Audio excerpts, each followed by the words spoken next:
Hi guys, here's my final digital citizenship presentation.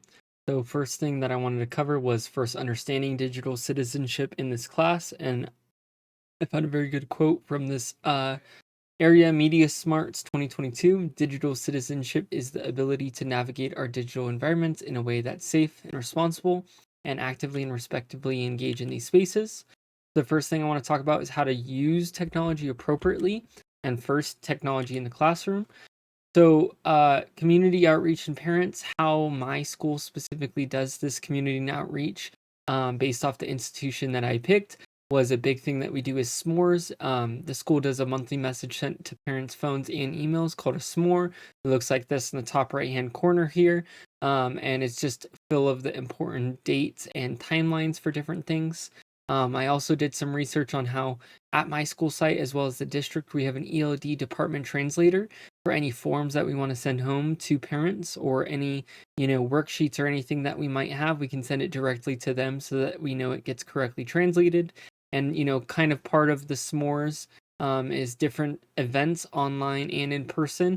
So this was an in-person event where people were bringing their books and came to the school to then read under the stars with their kids on tablets and on physical books. So what does digital citizenship look like in education? Digital footprint management, everything you will do will always exist online. I always try and teach my students that anything that you post online will always be there. Ethical uses of technology, great power with technology, but lots of responsibility. So lots of my students know that they can do a lot with technology, but that doesn't necessarily mean that you should be doing those things, especially at school.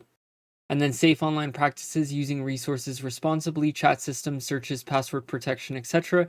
And here's an article I found on that, and learn a lot about the different safe practices that we can provide for our students, like two-factor authentication, and a bunch of different concepts within regard to that.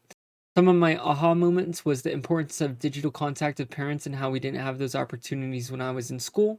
Also, the importance of a digital citizenship with teaching students these ideas, and the utilization of technology to engage my students in the lessons, and really just using that to push forward the learning portion of the lesson. How I personally use it currently in my classroom is I use Google Classroom as a resource to notify students of what assignments they're doing for that day, as well as if they're absent. Aries being the powerhouse of everything from me to teachers to students to parents, notifying them of grades, making comments on their work, whatever it may be. Parent Square being that direct line of communication between me and parents, so that I can talk to them about whatever it is that I have going on in my classroom, or referring to some of their students' grades. And then, of course, Chromebooks and the use of Chromebooks. Again, I try and implement as much Chromebook usage as I can in almost every lesson, because I believe that resource allows them to better engage with the lesson, through tons of different resources. So, how do I plan to continue to implement new ideas and learn about some of the different concepts? More specifically, this year and during this class, I've been focusing more on learning about Kami, an interactive tool for students to utilize new ways to represent their information. And right here in the corner, I show some toolbar of what some of the things that you can use, right there. And then the Jamboard for students' discussions, again, for my shy students that are potentially, not discussing at their tables, they can use Jamboard to still discuss. And then set simulations, again, since I am a science teacher this year, I was not last year, I am messing around a lot with these simulations, because sometimes my school doesn't have access to specific resources. And so we use this instead to demonstrate those same ideas. So students with disabilities as well, I thought it was important to look this up. There's some of the different resources I can use for any students with special needs in my classroom as well. The very common ones, text to speech and speech to text, and our adopted systems at my school are Read and Write and Dragon Naturally Speaking, as well as the augmentative and alternative communication devices being a Dynavox, and this is used in the special education classrooms where they click this button and then it speaks for them. And then some of the other things that I did some research on was just large keyboards, alternative mouses, which are kind of cool, I think, where it's joysticks and trackballs, and then nonverbal switchers, which are kind of like Dynavox as well. So AI usage in the classroom as well. How am I going to plan to use AI in my classroom setting? Again, considering this is a very controversial topic, but I have found some opportunities for me to use these resources. So some of those are correct usage of ChatGPT. So for example, a student could look up a historical figure, do their own research, and then counteract whatever that knowledge is that they find via AI. So if I, for example, picked Abraham Lincoln and I found a bunch of information about Abraham Lincoln, I would then try and portray that I am Abraham Lincoln to AI, and then I would try and make AI guess who I am based off my findings or my information. iReady also has started to implement different concepts of AI for their adaptive reading lessons, so that students are getting lessons that are specifically focused on them, as well as Grammarly AI, properly teaching students how to use grammar in their writing. Again, I plan to do this in the future where I allow students to use Grammarly to correct some of those minor mistakes that they may be making. And then some other different benefit help things that I've seen and did some research on was voice level detection. Again, it's monitoring the classroom and the voice level so that it can notify the students if they're getting too loud or too quiet.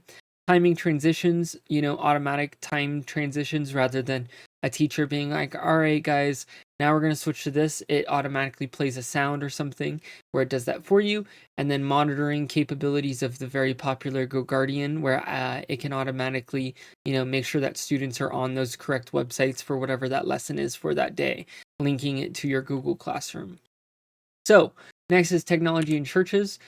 So what is used in services?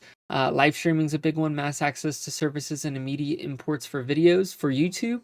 And this just allows people to, be a part of that sermon, even if they can't make it to that church for whatever reason. If it's that day or, that's their home church is in a different state. Worship and preaching, again, microphones, lights, LED screens, those are very common. Text messages, an easy form for contact for churches to reach out to those who attend their church or maybe attend small community groups. And then online tithing options where auto tithing is a thing, and then auto tracking for tax write-offs at the end of the year. So some of the community outreach my church personally does, God's House in Hesperia, is their Instagram, constantly inviting new people to come to those services. That's actually how I found the church myself. God's House for My City outreaches, where the church goes to different cities of the surrounding area and helps families in need by providing closed food activities and Bibles. A mother's room that's directly attached to the main sermon area, and it's soundproof, attached to the main room, like it says there. And then the children's ministry / high school ministry. We have children's ministry in the mornings of every Sunday service, and then more recently, Sunday at night. I believe it starts at 6 p.m. We have started a high school ministry just as of like 2 weeks ago. Digital citizenship as God's kingdom. Again, the first bullet point here is mainly about how my pastor tries to make sure that we're responsible with our technology and not showing ourselves out partying and drinking and getting drunk and, living a life full of Christian values. And then that kind of leads into my second point is biblical virtues in the digital world, making sure we show love, respect, honesty, integrity, and kindness when we are using those online resources.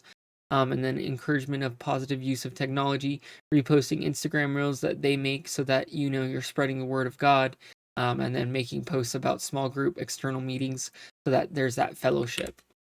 My main aha moments was church technology encouraging inclusiveness, outreach, children, elderly, and at home, and the different things that we just talked about, if that be live streaming or the different community groups that we have going on and, text messages and different resources like that.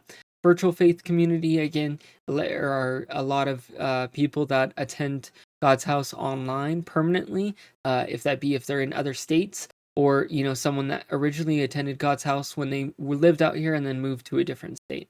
And then reaching new generations. I think that God's House is reaching new generations through the different ways that they're trying to make contact with people, of allowing them to, or inviting them to come to church. So what have I learned and used in these services? I was a main part of the production team, and specifically in charge of cameras, YouTube, and the live stream.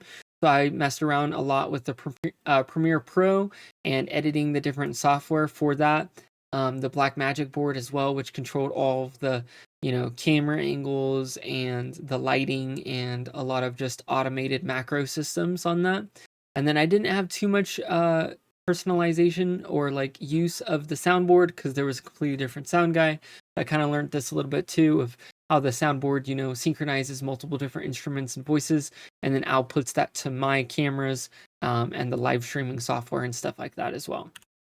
And then how do I use these resources nowadays? So editing software, I make personal cinematic gym and educational videos through gaming.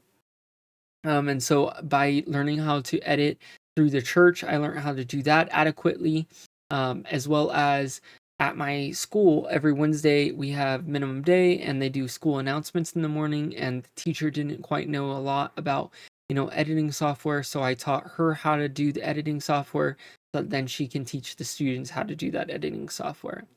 And then new school technology, again, microphone system, school announcements. So right here I have a picture of an NPR. This is an our NPR because I couldn't get any pictures of that. But we have new microphones hanging from the ceiling for, theater class and stuff like that. And so I suggested what kind of microphones to get because we upgraded those this year. And then a more personal use is in my classroom, I have LED lights going around the upper area of the wall, as well as around my whiteboard, and a sky projector system where it projects different like stars and planets and stuff like that up on the roof for my science class as well. And so I utilize that, and the kids love that too. And then finally, AI usage with faith-based institutions. And so some of the different things I kind of already covered was the mass text. AI can send out text to regular church attenders and to people that might be first comers. And my church uses this or can use this in the future to send out those messages. I think they do it manually right now, though. Voice leveling control, worship team. Again, with more perfected worship, people will connect more with the music and again, connect more with God. And so allowing AI to have control of those voice levels and the different dB levels and all of the different things like that may provide a better experience. And then background graphics, I definitely know that we use AI for this. The different graphic designs on the backdrop, as you can see here, where it can alternate or it's a live image rather than it just being a stagnant image. And then finally, lighting effects. I know that the application uses this, but we're always coming prepared where we set up the lights prior to the service. But there is an option where AI can synchronize the sound and the tempo of whatever is playing during that moment based off microphones. And then they can create a random light sequence off of that. But we haven't chose to use that because it still has some glitches on it and stuff. So, and then here's my first reference page, and here is my second reference page of all my information. All right, thank you.